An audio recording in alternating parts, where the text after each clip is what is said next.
up, YouTube? What's up, YouTube? So Paul Finebaum stops by the Matt Barry Show to discuss Kalen Deboer, the first-year head coach for the Alabama Crimson Tide. And Paul Finebaum says he's sitting on a scorching hot seat, and he's very unpopular with the Alabama fan base. Hey guys, I'm Corey, and welcome to my channel, Let's Talk with Corey. If this is your first time tuning in, hit that subscribe button. But before we get started, wherever you are in the world today, I mean wherever you are in the world today, I really do hope you're having a great day.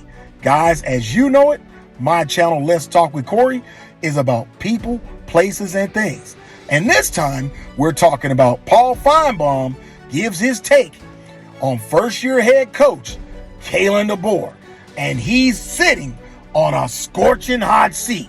And guys, as Paul Finebaum has said, after a lackluster season and losing 3 games that he should have won, and not only that, he lost the postseason against a 75 Michigan with 3rd and 4th stringers on the field, Kalen Deboer is on a scorching hot seat. So guys, check out this clip.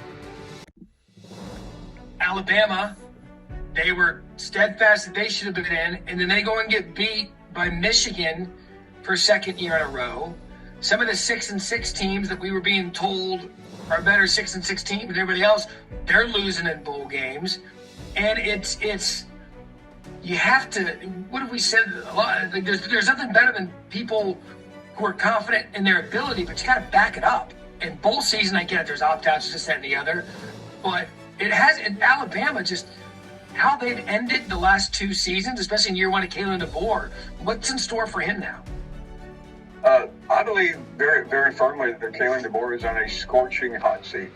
Now, you can say, what does that mean? I'll tell you what I think it means. It means that he is under a microscope. It was playoff or bust this year, and he went bust. And the only chance to scrape all that away was to win a bowl game against a lousy team, which Michigan was all but really one game this season. And he couldn't do it. And the way they lost, it was just horrifying to watch. And so I mean the goodwill. The goodwill went out the window so quickly for him this year. And he's already making a few changes on his staff. The fans are calling our show.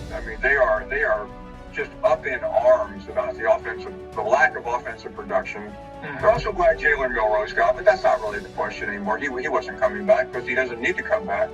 But Kalen Deboer needs to be very careful because if he doesn't make it to the playoffs next year, the target on his back is going to be immense. And that is, it's almost impossible to calculate where he will be because it depends on the flow of the schedule. But right now, he is very unpopular. And I'm talking about real fans. I'm not talking about the do-gooders that masquerade. And I was in Alabama 2 weeks ago. Actually, it was last week for Christmas.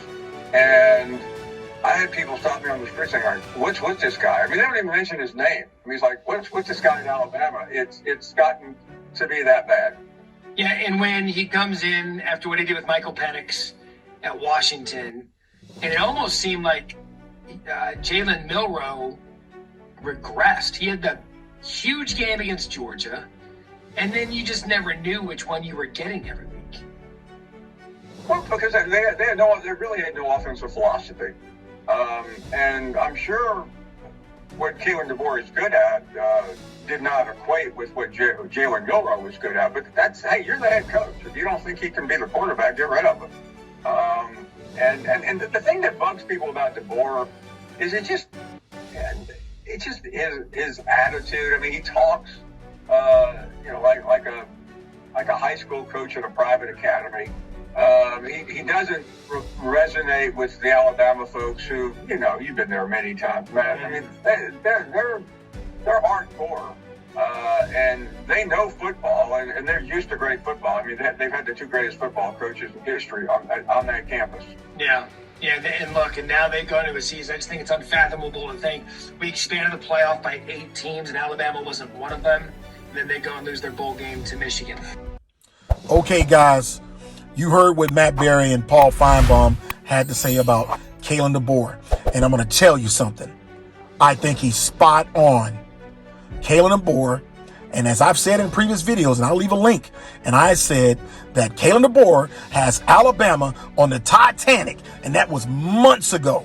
Then I came back with a video talking about what happens when Tennessee is smoking the cigars and Alabama's is smelling the smoke.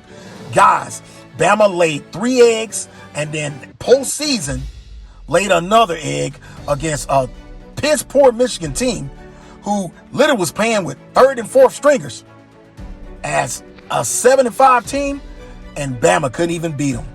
But guys, what's your thoughts about Kalen Deboer being on a scorching hot seat? Now, mind you, I read somewhere that he may be that Alabama, if they let him go, they would possibly owe him over $70 million if they decided to cut ties with Kalen Deboer. But Kalen Deboer has already let go. Supposedly, his defensive coordinator have let him go. Should have been a bigger name than that, but I figure he had to let somebody go at the end of the season. Now, we also know that now Jalen Milroe has made his announcement that he's going to enter into the 2025 NFL draft. So now it's going to be on Ty Simpson to lead the team or compete with the new player that's coming in, the freshman. I think his name is Keelan.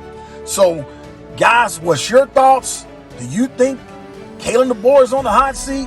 Hell, I think he is, because there's a lot of big money people associated with the Crimson Tide, and you can't tell me anything. They are not happy with the performance this year, but he's going to get the season this year to recover or get the hell out of Dodge. Hey, guys, as always, thanks for the pull-up. Hit that subscribe button.